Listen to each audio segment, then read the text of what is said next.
saya ingin membawa perhatian Dewan kepada 4 persoalan asas dalam RUU Anti-Bully yang menentukan sama ada undang-undang ini benar-benar melindungi mangsa atau sekadar melindungi definisi. Jadi pertama, takrif buli dalam pasal 3 menyebutkan ia mesti merupakan perbuatan disengajakan. Tetapi realitinya di lapangan tidak sehitam putih itu. Tidak semua perbuatan yang menyakitkan, memalukan atau mencederakan maruah dilakukan dengan rancangan yang jelas. Kadang-kadang ia berlaku secara spontan. Satu ayat, satu sentuhan, satu tindakan dan mangsanya terkesan bertahun-tahun. Jadi adakah kita mahu berkata kepada seorang remaja yang trauma bahawa apa yang berlaku kepadanya tidak disengajakan, lalu tidak termasuk dalam perlindungan? Jadi sekiranya tujuan RUU ini adalah untuk melindungi, maka takrifnya mesti mencerminkan realiti, bukan semata-mata teori. Perkara yang kedua, peruntukan bahawa satu insiden yang serius boleh dikira sebagai buli.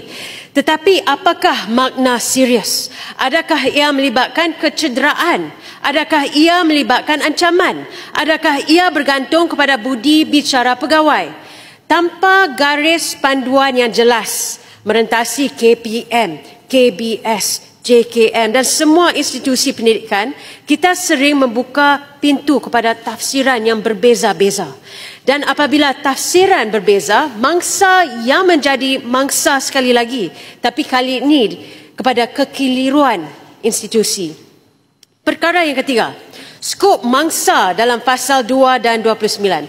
RUU ini melindungi pelajar tanpa mengira umur, tetapi hanya jika berada dalam institusi pendidikan. Tapi bagaimana dengan kanak-kanak bawah 18 tahun dalam pusat latihan belia, akan misukan, kamp pepimpinan dan juga program bawah KBS? Golongan ini juga tinggi risikonya. Tekanan prestasi, budaya senior junior dan juga suasana tertutup yang sering menjadi tempat buli yang berlaku. Mengapakah mereka tidak dimasukkan dalam skop perlindungan? Jadi kalaulah kita benar-benar mahu membasmi buli, kita tak boleh tinggalkan satu pun ruang yang boleh menjadi blind spot.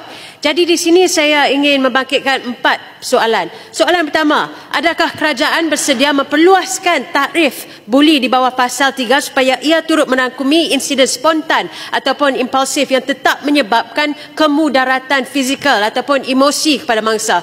Kedua, bagi insiden yang serius, apakah indikator objektif yang akan digunakan dan adakah kementerian akan mengeluarkan garis panduan standard merentasi semua agensi supaya mangsa tidak menerima layanan yang berbeza hanya kerana institusinya berbeza?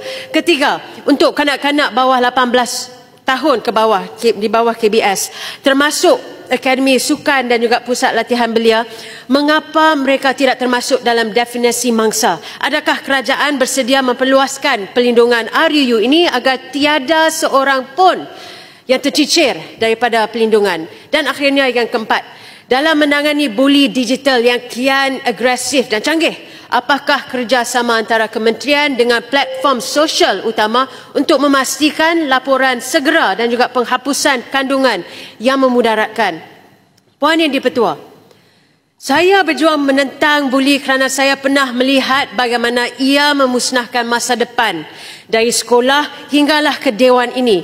Ramai antara kita yang berada di sini, terutamanya wanita, tahu bagaimana rasanya diserang secara peribadi, dihina dan juga difitnah. RUU ini tidak boleh menjadi sekadar kertas. Ia mesti dijadikan perisai. Dan parlimen ini mesti menjadi tempat pertama yang membuktikan bahawa negara ini berdiri bersama mangsa, bukan pembuli. Jika kita tidak menghentikannya, siapa lagi? Dan bukan sekarang, bila lagi? Jadi dengan ini, Bukit Bendera menyokong.